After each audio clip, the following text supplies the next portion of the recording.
information de source sûre yi ñu jot a jot fii Amadou Ba daal lànk du bàyyi le poste à Ayib Daffé. gars yi maa leen di ziar bu baax a baax nañ leen dem déglu ji waa Sen TV li nga xam ne loolu lañ wax ci assemblée démb bi nee nañ waa Pastef dañ fa nekkoon di xuloo di xeex seen biir gars ñu dem rek ñii duñ jóg ci manipulation mukk. mais ci information yi ñu jot a jot nag mooy diggante Ayib Daffé Amadou Ba ba ci El Hadj Malick Ndiaye foofu la problème bi nekk kan moo war a nekk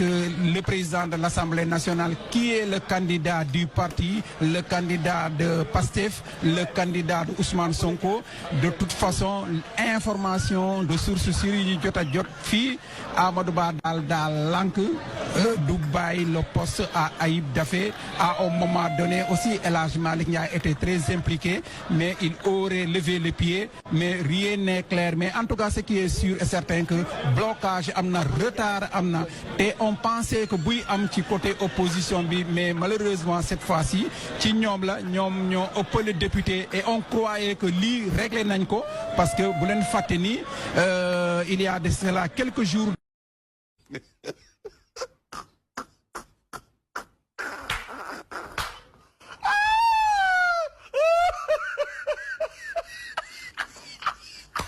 Je pense que Abdou Mbow dafa juum ak ñi mu àndal article 109 benn disposition benn alinéa kese la le mandat de député est incompatible avec la qualité de membre du gouvernement ma bëggoon a leeral Malick Ndiaye est élu député à partir de la proclamation définitive des résultats par le Conseil constitutionnel. C'est incontestable au même titre que Macky Sall qui a présenté sa démission. Monsieur Malick Ndiaye vient par le canal du président du groupe parlementaire présenter sa lettre de démission. Non seulement le président a fait lecture de cette démission, mais la parole officielle incarnée par le président de séance à raison de son âge vient de confirmer que cette démission existe. Est-ce que vous avez vu un communiqué de l'Assemblée nationale qui a donné acte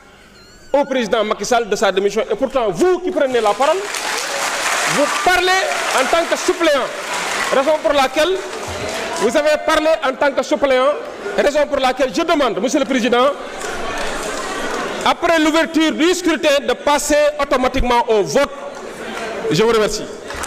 sama gars maa leen di ziar bu baax a baax maître Tall après dinañ ñëw ci moom mais dañuy njëkkee ci waa kër Bougane yi balaa boobu sama gars abonné leen di aimer di partager mais waa kër Dof yi nekk nañ waa kër Dof yi sax mais léegi waa kër fenkat yi lañ quoi ndax ñii moom dama xamul lan lañ bëgg quoi carrément lan lañ bëgg laa xamul ñoom daal bu ñu sañoon waa Pastef nekk du xoloo seen biir di xasante seen biir di xeex seen biir mais heureusement buñ koy def sax dañuy tëju seen néeg waxante seen dëgg yu wér pe génn mel ni dara xewul quoi kër noonu lay demee mais ñii bëgg lu ngeen wax bëgg problème bëgg xajal problème foo xam ne xeju fa xam ngeen ni yéen bu njëkk da ngeen doon am information ci gouvernement Macky Sall te léegi mënatoo leen ko am mënatoo leen am benn information boo xam ne moo ngi ci biir Pastef waaw bu ñuy reyante seen biir sax kenn du yëg mais yéen da ngeen bëgg xajal loo xam ne xeju fi quoi naka la El Malick Ndiaye Ayib Daffé di xoloo seen biir quoi ngir nekk président assemblée nationale non man comprendre tuma ñii quoi comprendre tuma damaa xamul ñii lan lañ bëgg quoi nee nañ daal gars yi dañ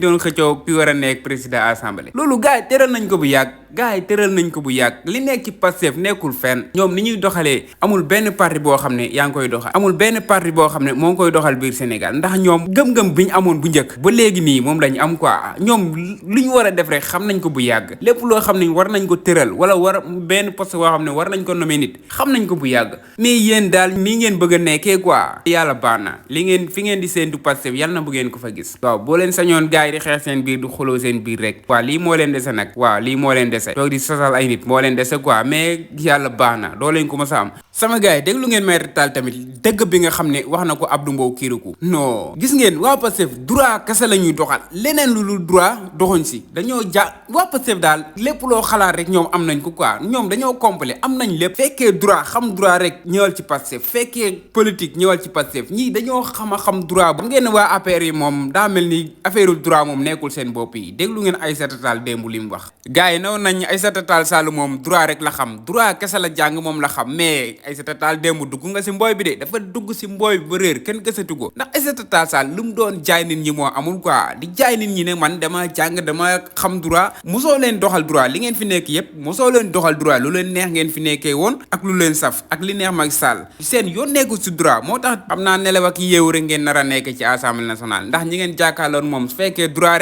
rek mooy dox Sénégal sama gars yi bëgg naa leen bu baax abonné leen di like di partage